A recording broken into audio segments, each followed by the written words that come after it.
Tower Records presents Man-Thing in Night of the Laughing Dead. The swamp, a bubbling bed of life of which you are a part. Once you were a man, a chemist named Ted Sallis, but the serum that was to have made you a super soldier combined with strange forces in the swamp to make you over into the Man-Thing. But your former existence seems a far-off dream to you, doesn't it? Less than a dream, in fact. No longer able to reason, you now function on emotion, those few which you still feel. You can feel what others feel. You can understand those feelings. But emotions are often as ambiguous as words, and sometimes they are even more so. Consider this weeping clown, for example. What does he feel now as he raises a gun to his temple, as the tears roll down his grease-painted cheeks? You may never know, for across the marshland comes a single, devastatingly final shot. That prods you into action. You attempt to hurry to the source of the evil sound, but no matter.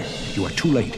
It was too late before you began. And all you can do is stare through hazy crimson eyes at the little clown's corpse and reflect on the buried fragments of memories brought to the surface by the ugly sight.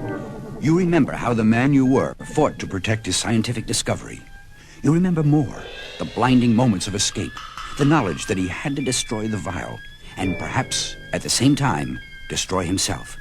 And so, Ted Sallis did what had to be done. Memory.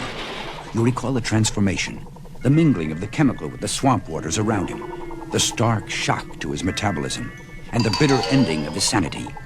Slowly, mercifully, the memories end. And the man who was once Ted Sallis, whose body has become that of a swamp-roaming creature, forgets again what once he knew. It's better that way. It's better. As those thoughts fade, your gaze falls upon something at the dead man's foot. But you wonder, could these little scrawls on this thin white leaf explain why the man took his own life? But wait, another flash of recollection from your former life. Funeral. Humans bury their dead, so this one must be laid to rest. And so you take the body deep into the marsh, while events take shape miles away that will transform this already somber evening into something more terrifying by far. The only rooms left are my deluxe. Come on, Richard, we'll find another... lady, not tonight. I'm exhausted. I'll just bet.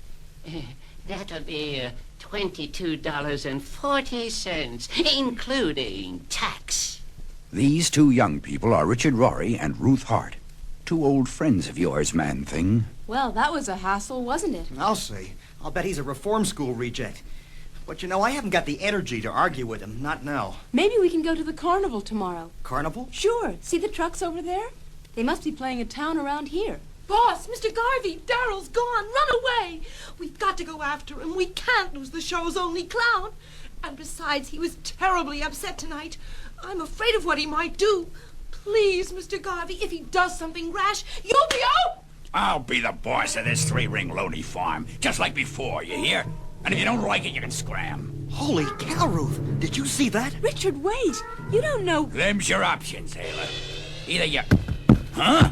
Hold it right there, Buster. Oh, run along, Sonny. You heard the man, Twipe. Scram.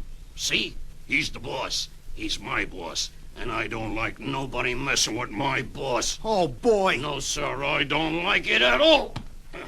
Now, I'd advise you to blow while you still got legs to walk on.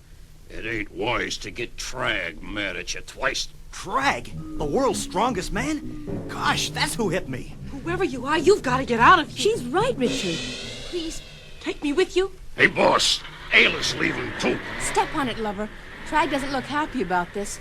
In fact, I think he and DeBoss plan to follow us. I don't care about them. I just want to find Daryl. My poor clown. First, we find another motel. I've got to get to sleep. We can go Clarabelle hunting tomorrow, Miss... You haven't told us your name, miss, or why you're looking for a clown. I'm sorry, it's Ayla Prentice. I'm a high-wire artist with the carnival, and I'm trying to keep my clown from destroying himself. You see, I loved Daryl, but I betrayed him. He stopped laughing, stopped living, just wanted to die. Stop! Pull over there! That's his car! Sure, okay. There he is, and thank the Lord he's alive! Daryl, I'm here! Daryl! Daryl, what's wrong? Can't you see me? It's Ayla. Why doesn't he answer? He acts as if he doesn't know who I am.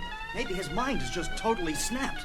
That's so. It's my fault. Whoa! Where do you think you're going? It's dangerous out there. Let go of me. I have to go after him. It's my fault. He's like this. Richard, look at this. I think it's a suicide note. Ayla's not exaggerating. The little guy is in a bad way. To say the least. Okay, then. We go. But slowly. Carefully. Remember, the next log you step on could have teeth. But as the three young people forge cautiously into the tepid waters of your home, two somewhat more sinister figures race along the swampside highway in pursuit. Sure, I'm sure they took this road. I think. You think? Ha! You don't know how, Trag. Oh, boss, I try. Hey, boss, look at up the road there. It's the clown. Dancing in some kind of spotlight. Only, where's the light coming from? He don't even look real. Boss, I'm scared. Slow down, you fool. You'll hit him. We don't want to kill him outright. Swerve, you idiot, swerve! I'm swerving, but we're gonna hit that tree. The truck's gas tank explodes on impact, and the vehicle becomes a nova-bright inferno. And the little clown stands watching, gleefully. Good evening, Trag. How are you? I am fine. Where is Garvey? Laughing. Why, you little punk. When I get out from under this... You'll kill me. Make me die. Where's Garvey? You blasted right, I'll kill you. I'm mad now. Oh, my. He's mad. But he'll still have to catch me. And he can't, because he's too big and slow and stupid. Maybe.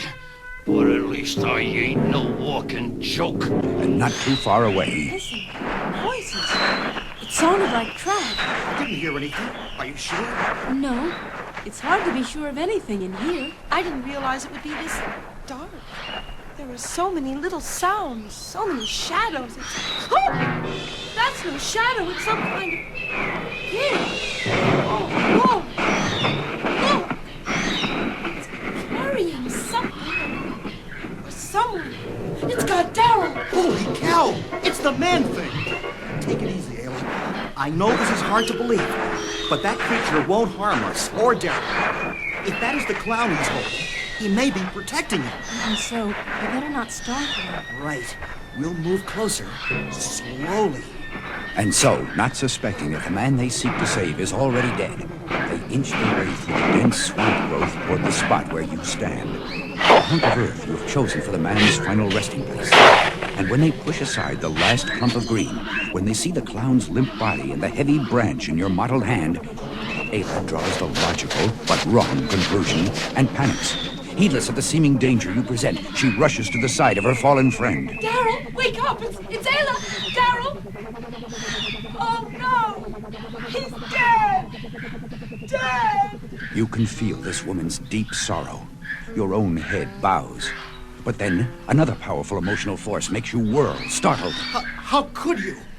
I'd almost come to think of you as human. But now, get out! Get out of here, or I'll... Anger, aimed directly at you, emanating from a man you assume to be your friend. Why? What did you do? Why does he loathe you so? You cannot reason, and even if you could, you lack the vocal mechanism with which you might explain to them their error. So you merely skulk away. Once you have gone, tears flow copiously. I didn't believe the man-thing was capable of this. In fact, it still strikes me as odd that I could face him down so easily. Unless... I never told him how I felt. I'm so ashamed. Oh, wow! How could I have been so blind? Ayla, look. He's been shot. The monster didn't kill him. But that's impossible. We didn't hear any gun go off. And we just saw Daryl alive a few minutes ago. Didn't we? You know, I'm beginning to wonder about that. So am I. We all saw something back there. But what? A ghost, maybe? Come on, Ruth. Under the circumstances, isn't that a little bit morbid? Nice try, twerp. Play acting that clown's dead to protect them from me. Trag! Come on, clownsy. Stand up and get beat to death like a man, you hear? Stop it, Trag! You can't kill a corpse! Trag, I said stop it! You said. Why should the world's strongest man care what you said? Arrgh! Perhaps you are the reason Trag should care. For despite your puzzlement at his earlier outburst, you still know Rory as a good man. Who's the lug in the gorilla suit? And Trag's assault upon him enrages you. Whoever he is, he ain't on my side. So he must be on yours. So? He's a blasted living slime pool. But if he figures that's gonna stop me, this is a challenge for me.